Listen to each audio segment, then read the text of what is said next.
What does it take to be a good leader in China? What do Chinese employees expect from their boss?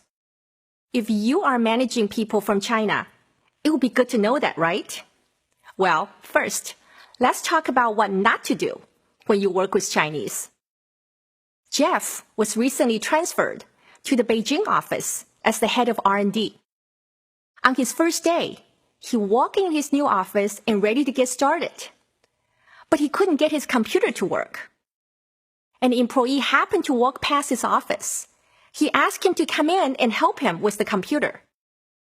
After a few minutes, he couldn't get it to work and was looking a bit nervous. A few minutes passed. Jeff saw another employee walking by, and he asked that second person to help. He came in and fixed it immediately.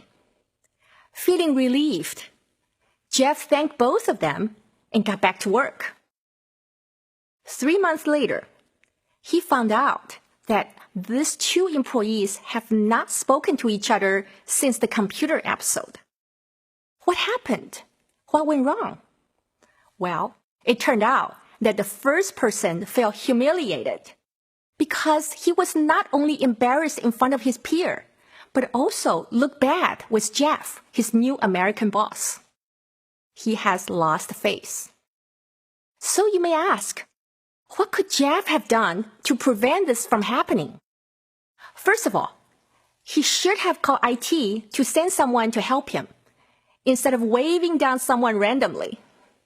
Secondly, after he called the second person in, he could have excused himself, say something like, well, look, I'll get some tea. I'll be back in a few minutes. Then leave the room. Let them figure it out. When he comes back, the computer's fixed and everyone saves face. He can take it one step further and give them face by saying, thank you for your help. I'm impressed. We have competent engineers like you in the R&D team. I look forward to working with you. When working with the Chinese, you cannot underestimate the importance of face or 面子. Face represents a person's reputation and feelings of prestige at the workplace, with family, personal friends, and society at large. Saving face, giving face, and avoid losing face are all important to the Chinese. Chinese may hide bad news to avoid losing face, but fear of losing face can also be a motivator.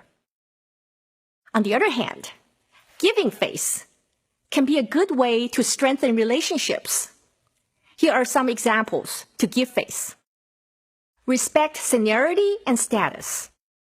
Whenever someone outranks you or is older than you, address them by their title, such as Mr. Chan, General Manager Lee.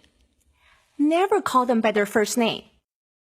Always defer questions to them. Let them walk in the front. Introduce them first before anyone else. And never disagree with them in public. Give compliments. For example, Mr. Wu, I have heard a lot about you from my boss. It's an honor to meet such a successful person like you. Give credit.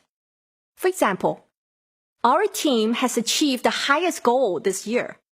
We would like to thank our leader, Mr. Wang, for his leadership and guidance. Small gestures of respect are easy and go a long way. It shows that you're willing to make an effort to understand Chinese culture and that you are committed to a long-term relationship with the Chinese. Now, you know the importance of face in Chinese culture. What will you do to give face to your Chinese colleagues and business partners? And if you lose face, what will you do to save it?